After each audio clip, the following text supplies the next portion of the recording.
오늘은 또 우리가 잘 아는 대로 어버이 주일을 우리가 맞게 됩니다. 어버이 주일 주시는 말씀으로 신명기 5장 16절 말씀을 봉독해 올렸습니다만, 출애굽기 20장과 신명기 6장은 하나님께서 모세를 통해서 주신 10계명이 기록이 되어진 말씀입니다. 오늘 말씀 가운데 내 부모를 공경하라, 내 부모를 공경하라, 너는 내 하나님 여호와께서 명령하신 대로 내 부모를 공경하라 말씀을 주십니다. 이 명령한 대로라고 하는 말은 히브리 원어로 보면 체벡하라고 하는 말인데, 하나님이 주시는 말씀, 명령한 대로 하는 말은 하나님이 주시는 말씀으로 기록이 되어 있습니다. 그러니까 하나님의 자녀 백성된 자는 하나님이 주신 말씀, 그 명령을 따라서 언제나 올바르게 순종하는 삶을 살아갈 수 있어야 한다는 말씀입니다. 오늘 어버이 주일을 맞아서 주시는 하나님의 말씀 명령은 부모를 공경하라, 부모를 공경하라는 겁니다.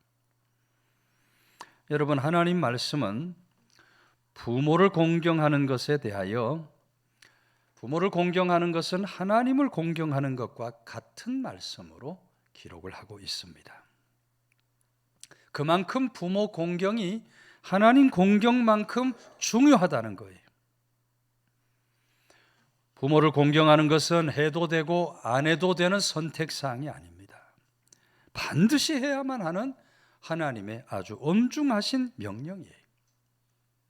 하나님의 그 명령, 말씀을 따라서 하나님의 자녀로 부름받은 우리들은 반드시 부모를 공경하며 살아가는 믿음의 사람들이 될 수 있어야 하는 것입니다.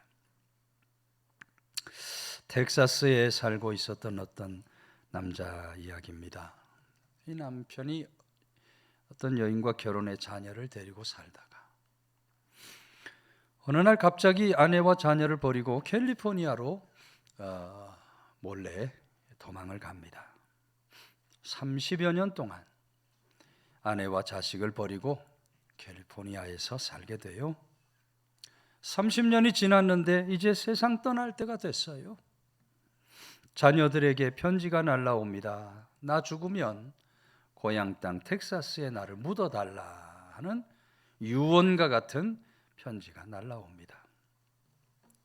소식을 들은 자녀들이, 아니 그 사람이 우리와 무슨 상관이 있는 사람인가? 아버지가 되어서 우리에게 해준 것이 도대체 뭐가 있단 말인가? 아니 그 사람 때문에 우리 어머니와 우리가 얼마나 고생을 하면서 살았는데 이제 와서 죽었다고 고향 땅에 묻어달라고, 우리 돈을 드려야 되고 우리 수고를 드려야 할 이유가 뭔가 하면서 자녀들이 막 화가 났어요. 그런데 아주 믿음이 독실한 큰아들이, 동생들이 원망 불평을 하지만 그런 것에 아랑곳하지 않고 자신이 가지고 있는 트랙터와 농기계를 저당 잡힙니다. 그렇게 받은 돈으로 캘리포니아에 가서 아버지의 시신을 웅구해 오는 겁니다. 장례를 잘 치르고 난 후에 큰아들이 동생들을 불러 모아놓고 이렇게 말해요. 하나님의 말씀에 내 부모를 공경하라 라고 쓰여 있지, 어떤 부모는 공경하고 어떤 부모는 공경하지 말라 하는 말이 없다. 나는 하나님의 말씀 명령에 순종하여 부모님을 모시고 장례를 치른 것이다 이야기해 줍니다. 여러분, 장례 치르고 난 후에 보니까 아버지가 그냥 간 것이 아니에요. 버려둔 자녀들을 위해서 정말 막대한 유산을 남기고 세상을 떠나갔더라는 것입니다. 여러분, 오늘 하나님이 주신 10계명 중에 5번째 계명인 이 계명은 인간들을 향하여 주시는 하나님의 첫 번째 계명입니다. 앞에 4계명은 하나님께 대한 계명이고 뒤에 있는 6개는 사람을 향한, 인간을 향한 계명인데 그 첫 번째 계명으로 내 부모를 공경하라. 부모 공경을 인간을 향한 첫 번째 계명으로 둔 것은 구원받은 하나님의 백성으로서 가장 먼저 사랑해야 할 대상이 바로 부모님이라는 거예요. 이것은 하나님의 명령이기 때문에 여기에 어떤 이유를 붙일 수가 없습니다. 하나님의 엄의하신 명령이에요. 여러분, 우리가 부모님을 공경하지 않으면 어떻게 되겠습니까? 부모님을 함부로 하면 어떻게 되겠습니까? 출애굽기 21장 15절 말씀 보면 자기 아버지나 어머니를 치는 자와 저주하는 자는 반드시 죽이라. 지금 부모님 친다고 저주한다고 죽이는 일은 없겠습니다마는 하나님의 마음이 그렇다 이 말이에요. 부모 공경하지 않고 부모에게 함부로 하는 자녀는 하나님 진노 심판을 면할 수 없다는 거예요. 부모 공경은 하나님의 준엄하신 명령이기 때문에 성도는 반드시 부모를 공경하며 살아가야 할 줄로 믿으시기를 바랍니다. 미국의 초대 대통령이었던 조지 워싱턴, 그 어머니 이름이 메리 보홀인데 아주 훌륭한 어머니였다고 역사에 기록이 됩니다. 워싱턴이 대통령 된 후에 처음으로 고향인 마운트 바논이라는 곳을 방문하게 됩니다. 보통 어머니 같으면 내 아들이 대통령 됐다 어떻게 하겠습니까? 아마 집도 잘 수리해 놓고 음식도 어마어마하게 장만해서 대통령 된 아들 왔으니 큰 잔치를 벌였을 겁니다. 그런데 이 워싱턴의 어머니는 평소와 같이 소박한 옷차림으로 문 앞까지 마중을 나와 아들에게 조지, 정말 잘 왔다.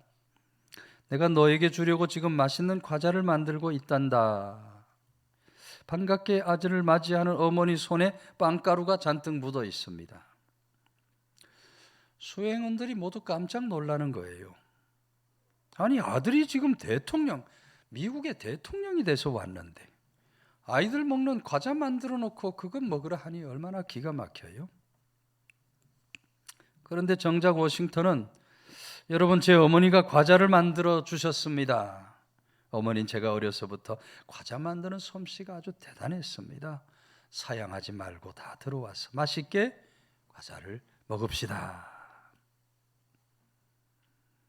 그리고는 워싱턴이 잠시 후에 어머니에게 가서 어머니에게 이렇게 말해요. 어머니, 이제 이렇게 직접 일하시는 것은 안 했으면 좋겠습니다. 어려운 일들은 하인들에게 시키시고 어머니 이제 감독만 하셔도 됩니다. 당시만 해도 하인들이 있었던 시대죠. 노예가 있었던 시대입니다. 그랬더니 워싱턴 어머니 하는 말이 아니다. 대통령이 나온 마을에서 가난한 사람들이 나 때문에 손해를 보거나 오히려 어려운 사람들에게 폐를 끼치는 삶을 살아서 되겠니?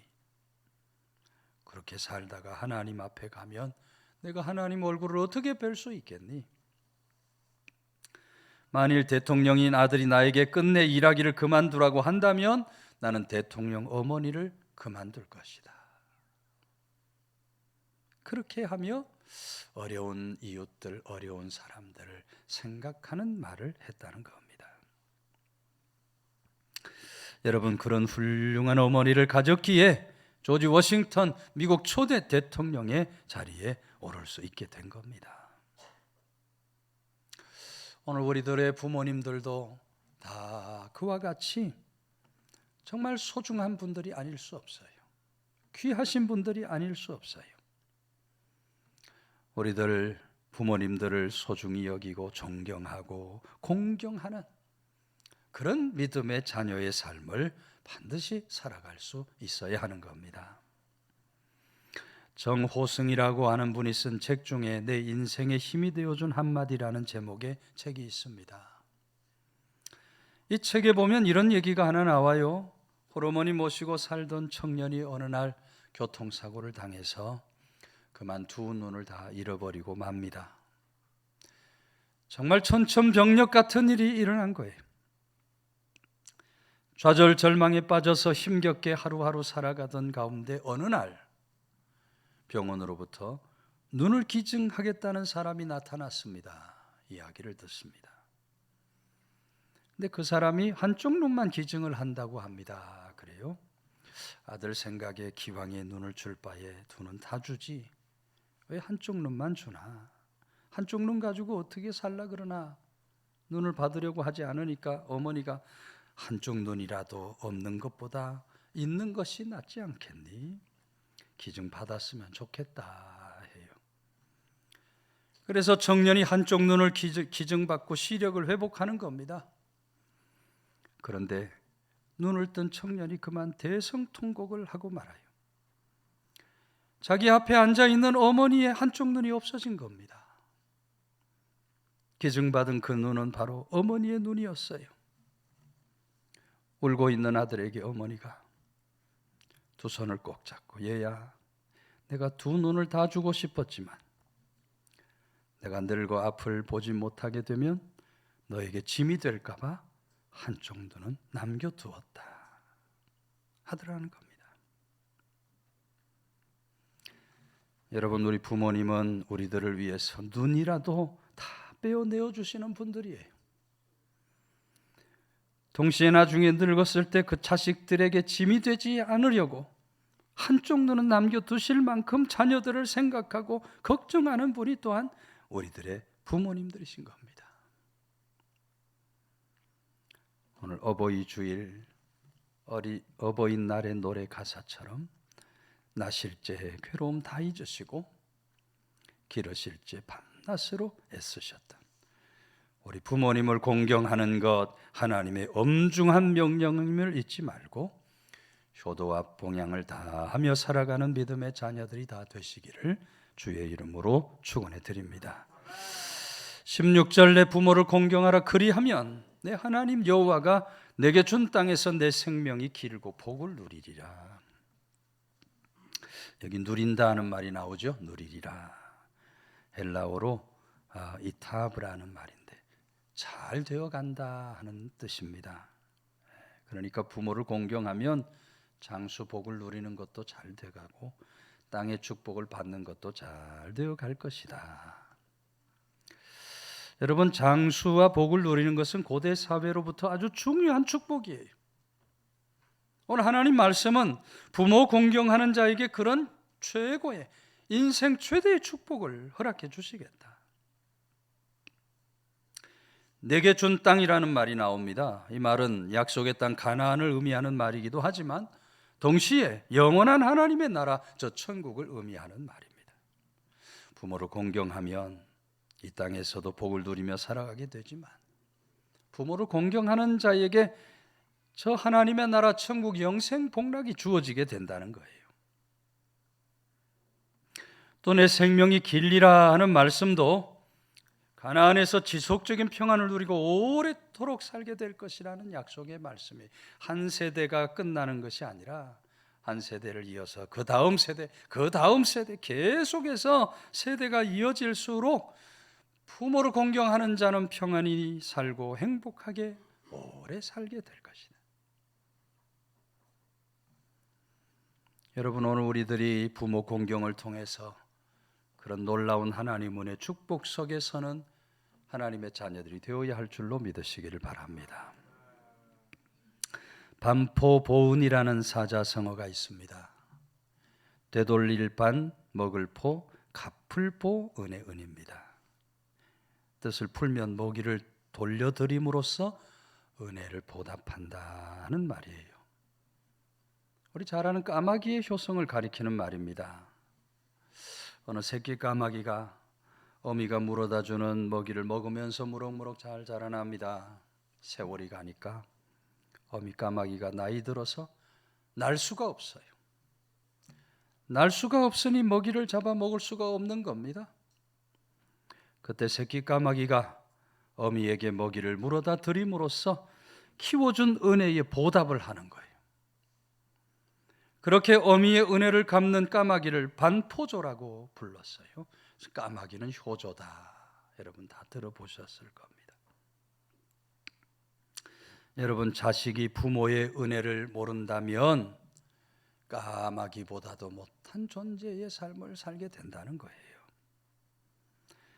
우리는 우리 부모님들이 베풀어 주신 은혜, 그 사랑을 늘 잊지 않고 부모님의 은혜 사랑에 보답해 드리고자 하는 마음을 가지고 살아가야 할 줄로 믿으시기를 바랍니다. 네. 그런 사람에게 오늘 하나님 말씀은 모든 은혜 축복을 부어주시겠다. 미국 필라델피아 어떤 소년이 있었습니다. 어려서부터 너무너무 가난한 삶을 살아가는 거예요.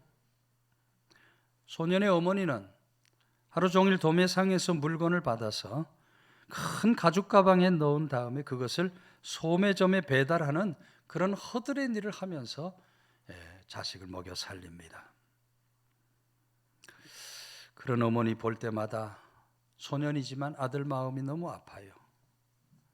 어느 날 이 아들이 어머니 들고 다니는 그 가죽 가방을 한번 들어봤어요. 가죽으로 만든 가방이니까 얼마나 무거워요? 가죽 가방만 해도 무게가 꽤 나가는 겁니다. 아들이 이 가죽 가방 무게를 줄일 수 있는 방법이 없을까 생각하다가 잘 찢어지지 않는 종이로 가방을 만들어 봅니다.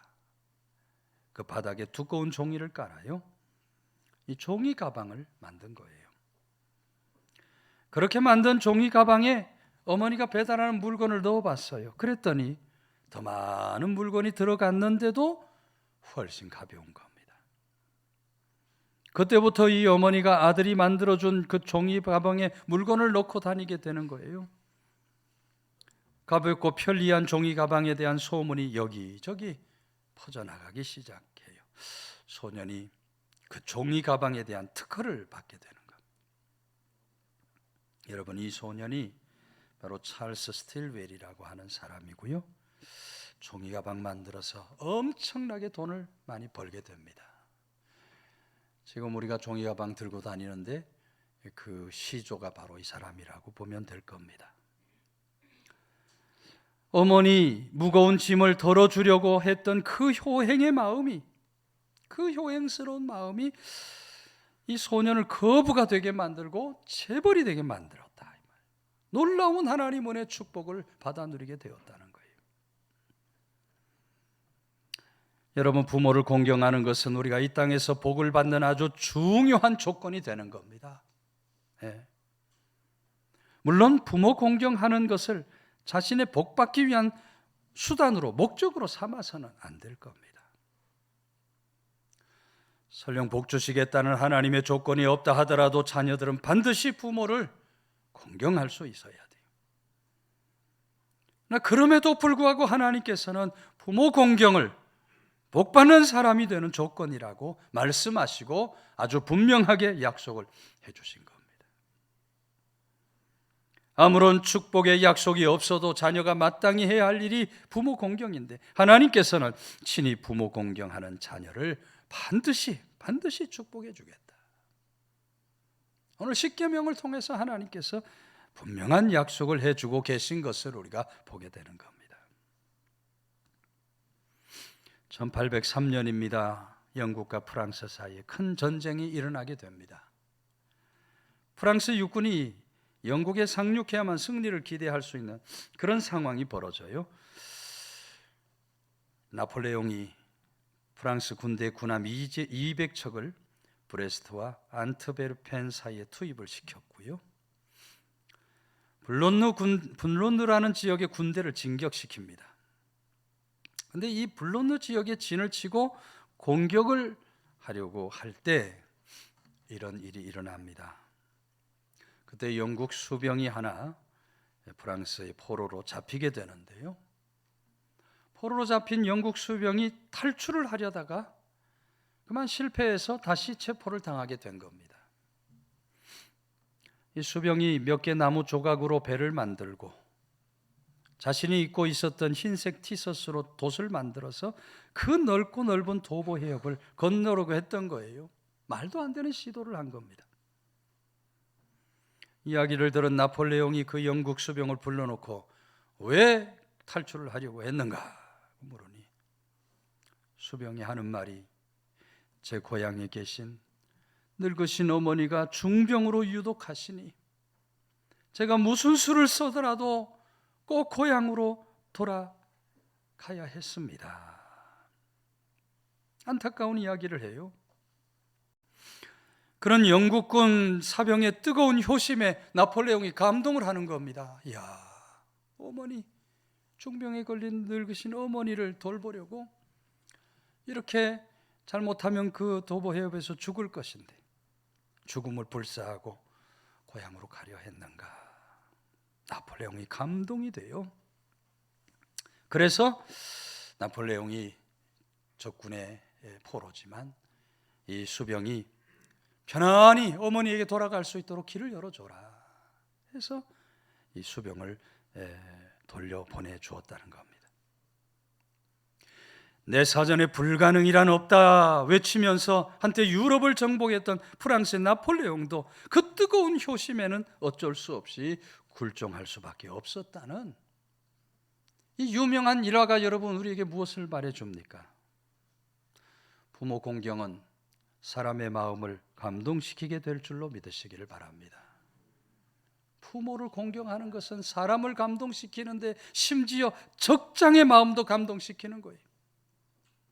뿐만 아니라 우리가 부모 공경으로 살아가면 하나님의 마음도 감동을 시키시는, 하나님의 마음도 감동이 되는 거예요.